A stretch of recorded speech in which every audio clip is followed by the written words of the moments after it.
fantastic job trying to track us down because they didn't know who we were and where we were and how to get a hold of us. And they did what they did. When they finally contacted us, it was like, after all these years, somebody's kind of yeah. So a big shout out to Chris Vickery and his staff for bringing us in here. We're guests for the show, and we're going to be making we're going to be sharing the story with everybody Saturday evening at the Theater of the Woods. All right, let's set the stage. Okay. 1983, I'm an F-4 pilot. I'm flying over the Atlantic. The KC-135 was in the vicinity because I have to refuel multiple times to get where I'm going. All of a sudden, I start having engine troubles. You're out in the middle of the ocean. You don't call the tow truck. You don't call Nolte's or A1, some of the guys that work around this area. What do you do? There's the tow truck. No, that was right on cue, wasn't it? So anyway, this poor F-4 pilot he suddenly got a problem. He got a 23-year-old airman in the rear end of the KC-135. Take it from there, Ronnie. Well, I was actually not assigned to Mike's aircraft. Mike was the crew chief, and his aircraft, his assistant crew chief, I got injured just 2 weeks prior to this mission. I'm at roll call, and the flight chief says, "Craft crew replacement, Bob, you're going to need him." So this was my very first temporary duty off our base in northern Maine, off the Florida Air Force Base, and so it was my very first experience watching the refuel and watching my aircraft. So when there was a problem, did the pilot notify the tanker and say the KC, or was it the other way around for what happened? Let me back up a little bit and give you some background as to how this all prepped. This was part of the Forger. The Forger was a Cold War era war game where the acronym for Forger is the return of forces to Germany. And what that was is it was an exercise to deploy a whole wing of F-4Es coming out of Seymour Johnson Air Force Base, South Carolina, non-stop in one hop across the Atlantic into Germany. And to make this thing happen, with the F-4s having short legs, they needed a lot of tanker support. So prior to the launch of the F-4s, what we did is there was 6 of us KC-135 A-models that assembled over Hughes Air Force Base. We came down from Warren, 5 others came from other bases, and there was 2 KC-10s at that base right there that also assembled with us. Once we were assembled the next day, it was launch time. The F-4s took off out of South Carolina, and the 2 KC-10s went down towards the Virginia area off the coast. And what they did is they did all the refueling on all of the F-4s coming up the coastline off towards Nova Scotia. And by that time, us KC-135s had taken off, and we were up by Nova Scotia, and we picked up all 24 tankers. We released the KC-10s to head back to home station, and there was also another airborne command post with the wing staff on board and a command aircraft, and we struck out across the Atlantic, and then a couple hours into the flight, that F-4, each of the 6 tankers had 4 F-4s assigned to them.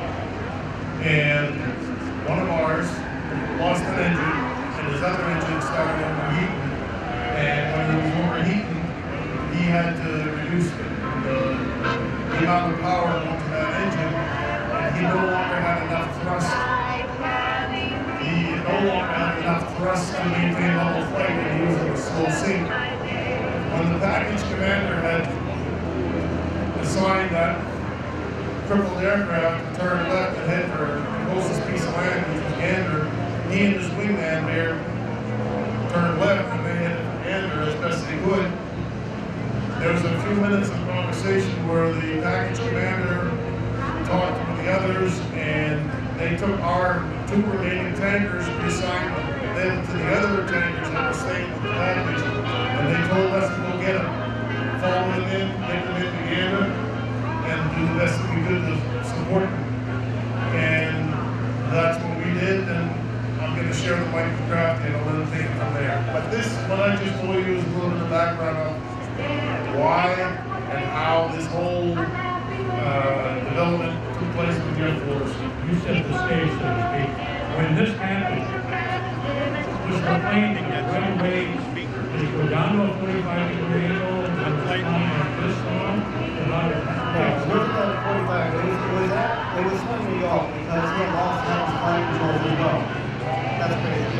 And so he turned slightly left, and he was unable to correct himself and turn right.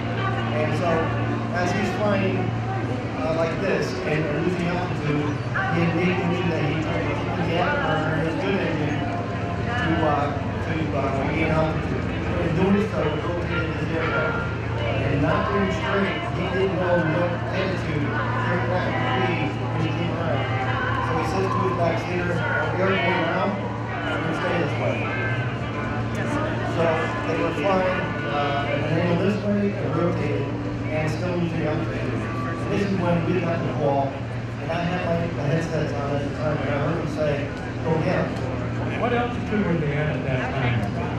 At that time, I'm not sure, but I know when we fought up here the first time, the first one was only at 9,000 feet. Right? The first hookup, the way I remember it, the first hookup we leveled off at 1900. We did a brute force. The first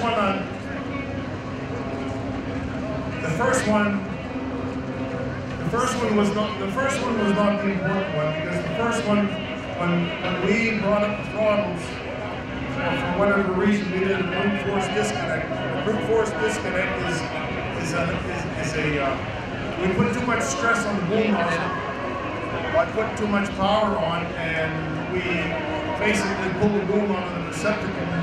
So the pilots,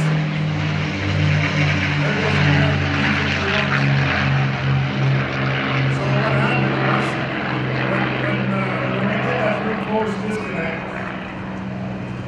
our pilot, Bob Woodman, rest in peace, Bob Woodman chopped the throttles, and he got back down a little bit slower. We got back in front, and the boom operator called the distances and the elevations to the receiver. He called the distances and the elevations, so we cut back 50 feet, down 10, we cut back 25 feet, down 10. We made it easier for the fighter. And when we connected the second time, we were in a slight dive. Many minutes earlier, I had seen that F4 release his drop tanks, his external tanks, and those went down through the clouds. But when we hooked up the second time, we were in a slight descent, slow speed, well outside the envelope of what a KC-135 is supposed to be refueling at, let alone flying at. And we leveled off at 1,600 feet above the waves. Now, did you have the landing gear down or up at that time? Up. I don't remember them being down. I don't remember, but then on the other hand, we had passengers on board, and that was another thing. And when this is all done, there was a little bit of heat that was applied to us, or the flight crew, because we had passengers on board, and what we did endangered the passengers. That was not our call, that was the airport commander. He told us, go get those guys. They're from the shore. I can remember being on headset and hearing the navigator, either the navigator, Carol Wojciechowski, rest in peace, either he or Mike Cole, the co-pilot, one of those two guys that said, SAR has been launched. SAR is the acronym for Search and Rescue. They were a Canadian force that's coming down again and trying to get to us in case the F4 ditch Because if the F4 gets in that cold water, It was in the last couple minutes, yeah. We've seen it out here right on the top of the wheel out in our backyard here. How hard was it to hook up, when the plane is at that kind of attitude, how difficult was it to get the nozzle into there and basically for the 135 to serve as a tow truck? You can have the boom operator here at premium conditions, at altitude, straight level. It's not an easy procedure to refill aircraft. That's under ideal conditions too. Ideal conditions. We were at the opposite end of the spectrum of ideal conditions. So both aircraft are at or near supposed to be, and the only thing keeping us airborne is we're nose down. And You know about how fast you're going at that time? Because your stall speed is what, 180? I think our stall speed is around 170, but that's a question for the pilot and the co-pilot. But what I do remember is that what we were doing, in hindsight, after we talked to people about all of this, what we were doing was way outside the envelope of normal flight. This is not practice. This is not something that we think about doing. And it is now, though. And Doug Simmons, the boom operator, was telling me that in the aftermath of all of this, they brought him in and reassigned him to some different job, but again, as a boom operator instructor. But they worked on simulation or simulator exercises doing what we did. They don't practice that with this airplane. There's too much risk involved. But now they're doing it with a simulator, and the way I guess that would be a question for Doug Simmons or some of the active guys. But what we did back on September 5, 1983 was so far out of the envelope that people didn't even consider doing something like this. Give me an idea of some of the chatter that was going on the radio. I gotta believe everybody's ears were right on edge, and adrenaline was running top speed and everything else.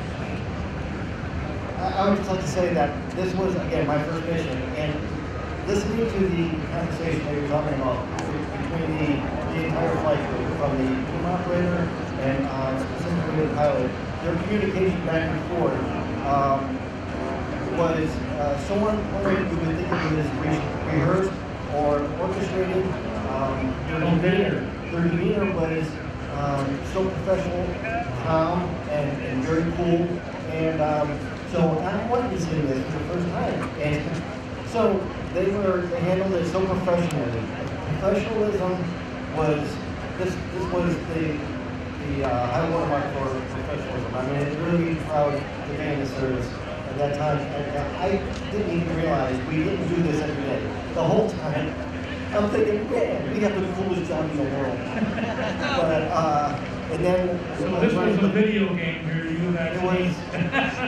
I couldn't believe more people didn't want to do what we did.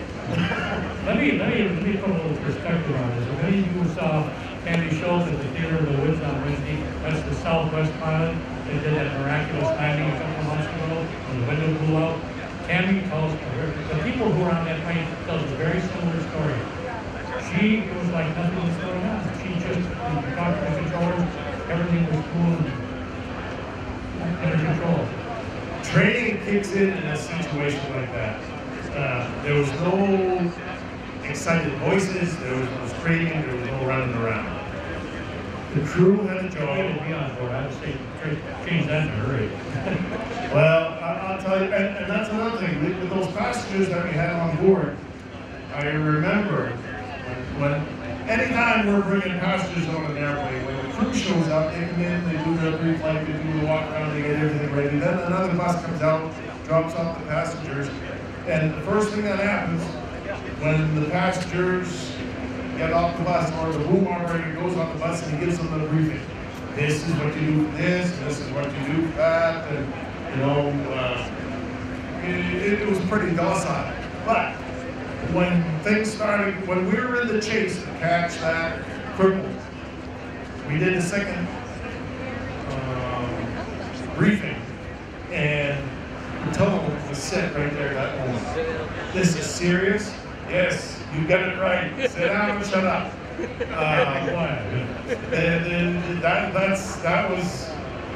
was no fool around. Everybody was strictly business. There was minimal interphone conversation. The interphone was left clear from the pilot and co-pilot, the pilot and the mover. The co-pilot was on a different channel radio so that he could talk to Gander and the navigator as well. Search and rescue was launched. And the boom operator, like I said earlier, the boom operator would talk to the pilot and, you know, yeah, I'll mention that in a second. But the boom operator was literally calling out distances to the pilot. We need to back up another 50 feet, we need to drop another 10 feet, you know, and that's how we did. At this point, you have the 4 on tow. Is that a fair analysis? We had what? The 4 on tow? You were towing her at that time? Yeah, when we hooked up to it. Well, no, just prior to hooking up. When the boom operator was calling distances and elevations to the pilot, it was to get the pilot to touch throttles back, or do whatever you had to do, maybe a little bit of speed brakes, to bring us back a little bit, bring us down a little bit, and then we connect. And then when we connect, they'd have the light on, the electrical contact was made, and the latches were closed, and our pilot brought up the throttles, and we started a long, slow, steady climb out, and it lasted for a long time. Well, at the time, it seemed like a long time, but in reality, it might have been less than 10 minutes. But my point is, another point I want to mention is, Doug Simmons, we were all wearing the olive green flight suits. I have never seen a black flight suit. When we got up to altitude up to 10,000, and during the booming, the refueling of the tow, Doug Simmons said to me several times, "Mike, I need some water. Mike, I need some water." I was going up front getting water, running in back, keeping an eye on the passengers. Yeah, they're all sitting down. But what happened was Doug was under such incredible stress. I never saw anything like that. When he came out of the boom pod, when this is all done, when that F4 eventually had that engine cool off where you could maintain a level of flight in the zone, Doug Simmons came out of the boom pod and his flight suit was black. And I looked at him, and I could not comprehend why his flight suit was black. He was not doing physical exertion, but the mental stress and the mental, whatever that word is, he sweat. And he sweat so bad that his flight suit was black from the collar down to the boots. And that's why he said, "I need water." The amount of, if he had been hooked up to an EKG, he would have said it all straight. Let's talk about when you're hooked up. You got the F4 on your hooked up. One engine is dead, the other one is he's doing whatever he can to keep it somewhat balanced. How difficult was it to keep it in tow, if I can use that term? Okay, after he did have thrust. It was limited thrust in the right engine, in the left engine. The right engine was dead, and so he did have thrust. And as we were joining it, but after the first hookup, we started to climb out, and not being practiced or trained for it. We went a little too fast, a little too, aggressive at first. That's when it was the first proof for the fighter then tailed over and went to another dive. So now we had to come around again. Then if you ever see videos of the bomber comment, that's where crew chief's job comes into play. No, that's not mine. This is where the assistant crew chief goes into work. This is when you say, "Oh, sucks to the back." And Mike mentions that this is the first guy who goes and sets off a chain reaction.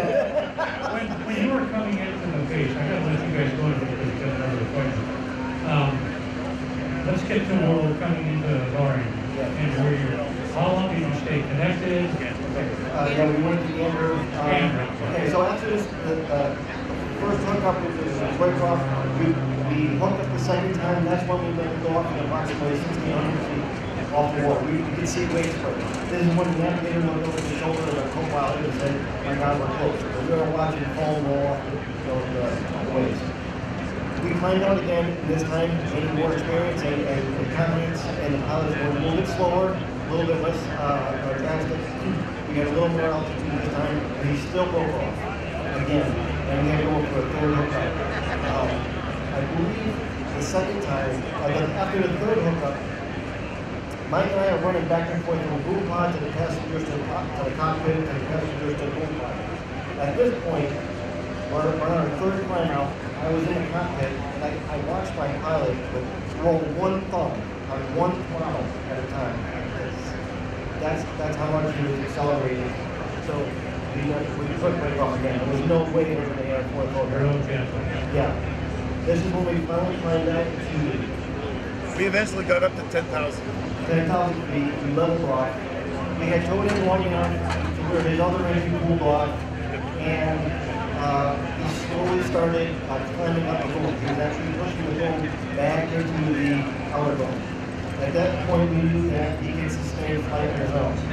And from towing him, they had straightened him out in this direction, so now he's flat and level, and he's able to sustain flight on his own. We could have towed him all the way to Newfoundland, but now the pilot of the F4 would have been like this the entire time. And he said, let's break off, but we stayed in that position just in case we needed to hook up again right away. He was able to carry it all the way to Gander. Did you guys land at Gander too? Yeah. What? When we got him up to altitude where he could sustain himself with his own power, we flew direct into Gander, and he only had partial hydraulics because one engine was out. So his ability for hydraulics and maneuvering and flight controls and stuff like that was compromised. But he flew in a straight approach. He landed, well, first, if I remember right, I think I heard something, or I seem to recall something on the radio about get the wingman on the ground now. Get him out of the way. Because if this guy messes up on the runway, we're all controls. So I think, if I remember right, the wingman went in, landed, he came in and landed, and we, who were originally supposed to be landing at Mildenhall, what happened was we didn't have the fuel. We had burned a lot of fuel. When you're playing low and slow, you're actually still using fuel. We no longer had the fuel load to get to England. So we landed, we pumped fuel on board the aircraft, and I can remember when we taxied in, we were the last ones on the ground when we taxied in, I remember seeing the two pilots and their two wingmen down on the ramp off to the 10 o'clock position of one of the aircraft. And I was coming off the aircraft first, the landing gear, with the down locks and the door locks, because we had to install those before we did the refuel. And as I come down, they must have thought maybe I was a pilot. And I'm telling you, there was 4 guys that brought up a salute that is still burned up in my head. Those guys put on a salute, and I went about my business prepping to put fuel on board with Crafty, and then the pilot and the rest of them come down. But it was after the whole thing was done when we finally started to say, okay, this is what we've just done. And, we eventually put fuel on and took off, and we went to Mildenhall. When we got to Mildenhall, in the next day or two, everybody in Europe knew about this thing, and everywhere we go, we went down to Zaragoza, we went to Sigonella, everywhere we go, we hear people say, oh, you guys are the ones that saved that F4. Hey, come on over here. I'll buy you a beer, He didn't drink like I over there. Yeah. So you were field promoted that day from sergeant to major general retired. We never got anything. What is from the wounded, I'll call it the wounded F4, what is the first thing you guys? I remember when we first landed, and okay, being the young crew chief, I'm in 100% crew chief mode. Adrenaline's pumping. I opened the hatch, I threw my toolbox down in case of engine oil on the ladder. I sprinted over to number 1 engine because I'm thinking our engines are now burnt. I went to check engine oil on the number 1 engine, and there was the F4 just off the our wing, and I could see all his engine oil all over the aircraft, all over the tail here. It's glistening like a glazed donut.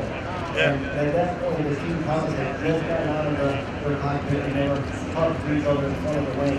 And I ran up the ladder to check the oil, and Mike had opened up the cargo door just like this, put the gate up, and all the two passengers were in the opening, while our air crew assembled at the nose of the aircraft. And as they walked over to meet the pilots that they just saved, I heard all those passengers whooping and hollering and whistling and clapping, and I'm on the ladder at the number 1 engine, and right then was when I realized what we had done, and it all came to holy cow. Oh my God, no. There was some piece of information that I learned just recently from Ron.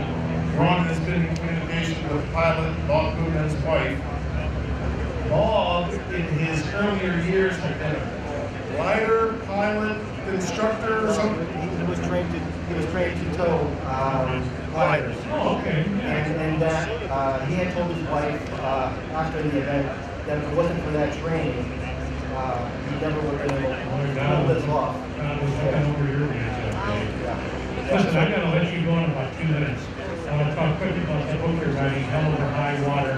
When will that be out? And then the other thing is, you guys are in the process of trying to get a film made, and this will be done right in order. Correct. I am writing a book called Hell Over High Water.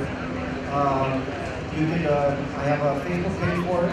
Please like Hell Over High Water on Facebook, and you'll get the updates. The book should be out hopefully by the end of the summer, early fall, but it'll be out this year.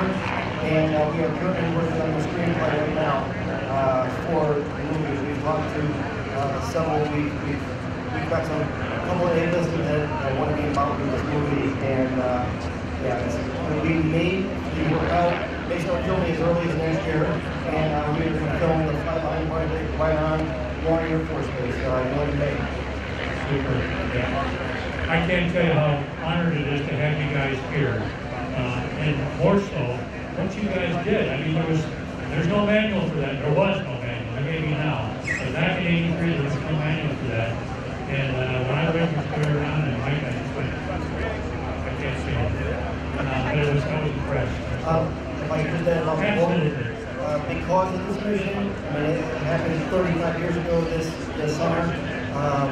I work at Sikorsky Aircraft where 30% of the employees are veterans. Listen to these kids and their stories and what they're going through now in the Middle East. And it always makes me remember this event. And to reform the professionalism and the training that all kicked in, this is why I write the book. And that's, the book and the movie are both going to be dedicated to all servicemen and women for their daily acts of bravery. They raise their hand, they do stuff like this, and it's their job. Not because they're looking for a pat on the back, but man, they deserve it. Ron Kraft, Mike Richard, one more thing I want to mention is the fact that this flight, this event, was chosen to be the recipient of the McKay Trophy. The McKay Trophy sits at the Smithsonian. It was supposed to be here for this event, but the Smithsonian is going under renovations and they've put everything in the closet, I guess you could say. But the McKay Trophy, if you Google the McKay Trophy, Smithsonian Institute, 1983, you can also read the story and see some of the photographs of the flight crew. The flight crew, the pilot in command was Bob Goodman. The co-pilot was Mike Pulver. The navigator was Carol Wojciechowski. That's a good Irish name, by the way. Yeah, and the boom operator was Doug Simmons. My name again is Mike Bouchard, and this is Ron Kraft. We were the two mechanics, the crew chiefs. And that McKay Trophy is awarded to the greatest feat of airmanship each year. That's the Super Bowl for you. Yeah, that's the Super Bowl through their aviation. Gentlemen, good to have you here. Thank you for being here. Thank you for what you've done. Appreciate it. Good. Okay, now you